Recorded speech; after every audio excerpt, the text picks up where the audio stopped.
ჩინეთი ირანის კრიზისის ცენტრში ბრუნდება თეირანისთვის რაკეტებისა და თავდაცვის სისტემების გადაცემის შესახებ ცნობებით.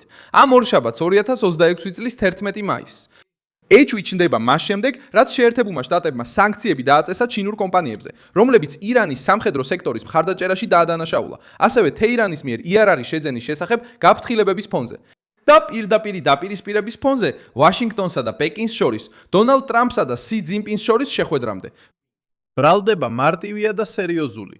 მაშინ, როცა ირანი ცდილობს აღდგეს ისრაელთან და შეერთებულ შტატებთან ბოლო ომში მიღებული თავდასხმების შემდეგ, პეკინი ჩნდება როგორც შესაძლო სამხედრო გაძლიერების, სენსიტიური ტექნოლოგიებისა და ეკონომიკური მხარდაჭერის წყარო, რათა ირანის დიქტატურა შეინარჩუნოს. ეხლა ყველაფერს მოგიყვები, მაგრამ ჯერ არხზე უნდა გამოიწერო, რომ ყოველთვის ინფორმირებული იყო, მიიღო ინფორმაცია რეალურ დროში, საუკეთესო ჟურნალისტური ხარისხით, სანდოობის სტანდარტით, მიუსონ ალვესი. თავარი საკითხი ისაა, რომ ირანი სავარაუდოდ ჩინეთში ეძებს იმას, რაც ომში დაკარგა, საჰაერო თავდაცვას, საფასუხო შესაძლებლობასაც და ძალას, ახალი დაპირისპირების რაუნდისთვის.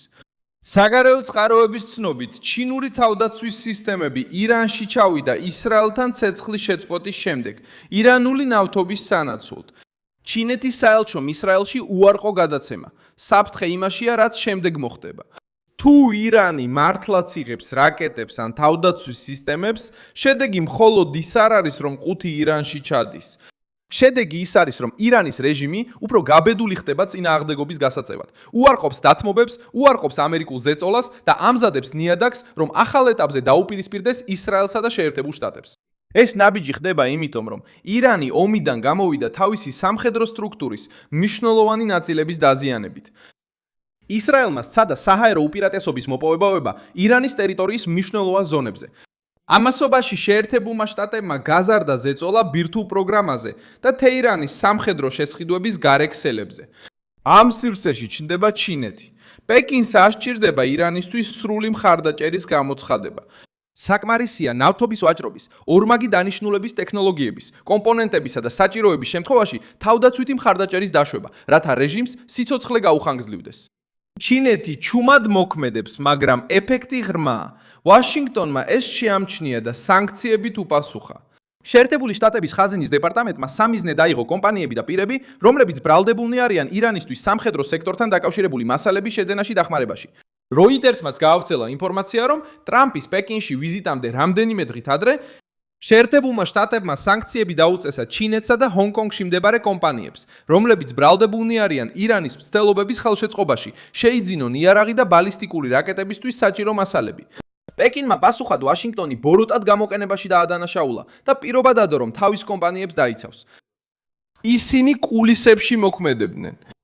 ირანი ცდილობს აღადგინოს თავისი სამხედრო შესაძლებლობები. ჩინეთი ცდილობს შეინარჩუნოს გავლენა პირდაპირ ომის გარეშე.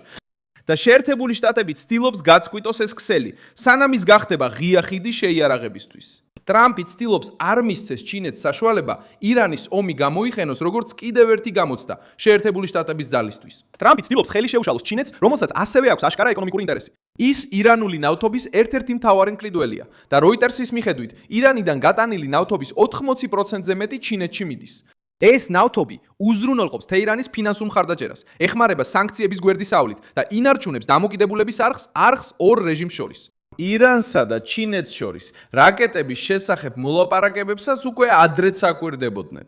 2026 წლის თებერვალში სააგენტო როიტერმა გაავრცელა ინფორმაცია, რომ ირანი ახლოს იყო შეთანხმების გაფორმებასთან ჩინური ანტისაზღვაო რაკეტების შესაძენად, რაც დაჩქარებული მოლაპარაკებების შედეგად მოხდა ისრაელსა და ირანს შორის ომის შემდეგ. თებერვალი. შეთანხმების გაფორმება ჩინური ანტისაზღვაო რაკეტების შესაძენად დაჩქარებული მოლაპარაკებების შედეგად ისრაელსა და ირანს შორის ომის შემდეგ. ჩინეთის წარმომადგენელმა განაცხადა, რომ მოლაპარაკებების შესახებ ინფორმაცია არ ქონდა, თუმცა რეპორტაჟში აღინიშნა, რომ ირანის ოფიციალური პირები და უსაფრთხოების წყაროები ამ შესყიდვას უფრო ფართო სამხედრო დაახლოების ნაწილად მიიჩნევდნენ. აი სწორედ აქ არის სენსიტიური საკითხი. ჩინეთს შეუძლია უარყოს პირდაპირი მიწოდება, მაგრამ ყველა ეს ინფორმაცია აჩვენებს საშიშ დაახლოებას. საქმე მხოლოდ რაკეტებში არ არის. ეს არის ნავთობი, ბანკი, შუამავალი კომპანია, სატელიტი, კომპონენტი, საჰაერო თავდაცვა, სავაჭრო მარშრუტი და დიპლომატიური დაცვა. ეს არის ქსელი.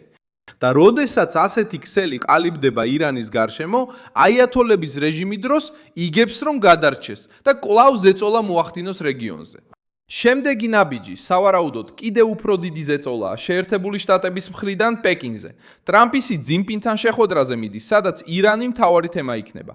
ვაშინგტონი სურს, რომ ჩინეთმა დაეხმაროს საზღვაო მარშრუტების გახსნაში, შეამციროს ირანისადმი ეკონომიკური მხარდაჭერა და შეწყვიტოს იმ კომპანიების შეწყნარება, რომლებიც ირანის სამხედრო მანქანის გამოყენებაში არიან დადანაშაულებული. პეკინი თავის მხრივ არ სურს, რომ შეერთებული შტატების დაქვემდებარებულად გამოჩნდეს. ჩინეთი თავს მშვიდობის დამცველად წარმოაჩენს, მაგრამ იცავს საკუთარ ინტერესებს, იაფ-ნავთობს და პოზიციას ამერიკული ყოფნის წინააღმდეგ ახლო აღმოსავლეთში.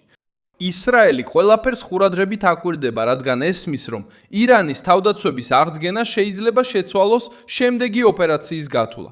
თუ თეირანი დაკარგული დაცვის ნაწილს აღიდგენს, ნებისმიერი მომავალი თავდასხმა უფრო სარისკო გახდება. თუ ირანი უფრო თანამედროვე ტექნოლოგიას მიიღებს, დრო ისრაელის წინააღმდეგ დაიწყებს მუშაობას. ისტორია გვიჩვენებს, რომ ჩინეთსა და ირანს შორის სამხედრო ურთიერთობა დიდი ხნის წინ დაიწყო. 80-იან წლებში ირან ერატის ომის დროს ჩინეთი თეირანისთვის მნიშვნელოვანი იარაღის წყარო გახდა. იმ პერიოდში, როცა ირანი იზოლირებული იყო და ცდილობდა ნებისმიერი გზით შეენარჩუნებინა საბრძოლო შესაძლებლობები.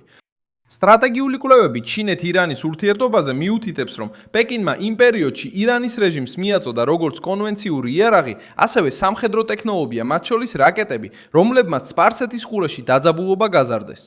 როდესაც ირანი კუთხეში აღმოჩნდება, ის დასავლეთის გარეთ მომწოდებლებს ეძებს. როდესაც ჩინეთი ხედავს შესაძლებლობას შეასუსტოს შეერთებული შტატები ჯარის გაგზავნის გარეშე, ის იყენებს ვაჭრობას, ტექნოლოგიას და შეიარაღებას ძალაუფლების ინსტრუმენტად. სხვა ქვეყნებიც უკვე იყენებდნენ იმავე ლოგიკას, არაპირდაპირი მხარდაჭერისთვის. რუსეთი თავს ინარჩუნებდა ნაწილებით, დრონებით და გარე მხარდაჭერით, რათა გაეგრძელებინა ომი უკრაინის წინააღმდეგ. ჩრდილოეთ კორეა გახდა მოსკოვის სამხედრო პარტნიორი კონფლიქტში, რომელიც უკვე გასცდა უკრაინის ტერიტორიას და გლობალური დაპირისპირების სიმბოლოდ იქცა. პაკისტანი ისტორიულად იღებდა ჩინეთის მხარდაჭერას ინდოეთის დაბალანსებისთვის. საუდის არაბეთმა წარსულში ჩინური რაკეტები მოითხოვა, რათა სრულად არ ყოფილიყო დამოკიდებული ვაშინგტონზე. სხვაობა ახლა ისაა, რომ ირანი მხოლოდ პეკინის მოკავშირე აღარ არის. ის ღია კრიზისის ცენტრშია ისრაელთან და შეერთებულ შტატებთან, რეგიონულ მილიციებთან, ნავთობთან, საზღვაო მარშრუტებთან და ბირთვულ პროგრამასთან ერთად ერთ მაგიდაზე. თეზისი, რომელიც წინ მიიწევს, ნათელია. ჩინეთს ომის გამოცხადება არ სჭირდება, რომ ომში ჩაერიოს. ის შეუძლია ტექნოლოგიის გადაცემა, ოფიციალურად უარყოფა, ირანული ნავთობის შეძენა, ბრალდებული კომპანიების დაცვა, ამერიკული სანქციების კრიტიკა და თეირანისთვის სუნთქვის საშუალების მიცემა. ირანი თავის მხრივ იყენებს ყველა შესაძლებლობას, რათა აღადგინოს თავდაცვა, გაამკაცროს რიტორიკა და მოიპოვოს დრო. სწორედ ამ ტაბზე ხდება ფაქტი გადაუდებელი. თუ ჩინურ რაკეტებთან დაკავშირებული ცნობები დადასტურდება, ირანის რეჟიმი მხოლოდ თავდაცვით არ შემოიფარგლება. ის მოემზადება ამერიკული და ისრაელის ახალი ზეწოლის წინააღმდეგ გასაძლებლად.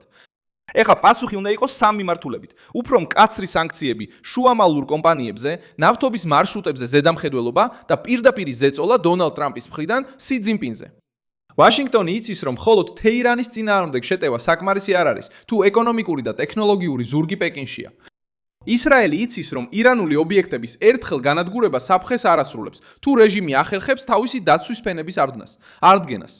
და არაბული მსოფლიო ხდება, რომ ირანი, რომელიც გარედან ხელახლა იარაღდება, ხოლო შიგნით უარყოფს ამას, რეგიონს კიდევ უფრო მძიმე დაძაბულობისკენ მიიყვანს.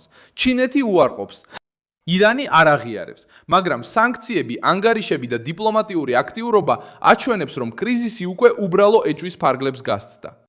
საკითხი იმაშია, რომ ცდილობენ შეაჩერონ პეკინი, რათა მან ირანი არ გადააქციოს სამხედრო ბერკეტად შეერთებული შტატების, ისრაელისა და ახლო აღმოსავლეთის სტაბილურობის წინააღმდეგ. თუ ტრამპი ზეწოლას მოახდენს სი ძინპინზე და ამ გზას გადაკეტავს, თეირანი სუნთქვას დაკარგავს. თუ პეკინი გააგრძელებს სივრცის მიცემას ირანის რეჟიმისთვის, შემდეგი კრიზისი შეიძლება დაიწყოს არა მხოლოდ თეირანში, არამედ ალიანსის ჩრდილში, რომელიც საჯაროდ უარყოფას ამჯობინებს და ჩუმად მოქმედებს. მილსონ ალუესი, საერთაშორისო ურთიერთობების სპეციალისტი და ჩემი მიზანია ყოველდღე მოგაწოდო სანდო ინფორმაცია. ახალი ამბების ბმულები ვიდეოს აღწერაშია. დაუწეხი ლაიქი ამ ვიდეოს, გამოიწერე არხი და ბოლოს გადახედე კომენტარებს, რომ კიდევ უფრო მეტად ჩაერთო მილსონ ალუესის საზოგადოებაში.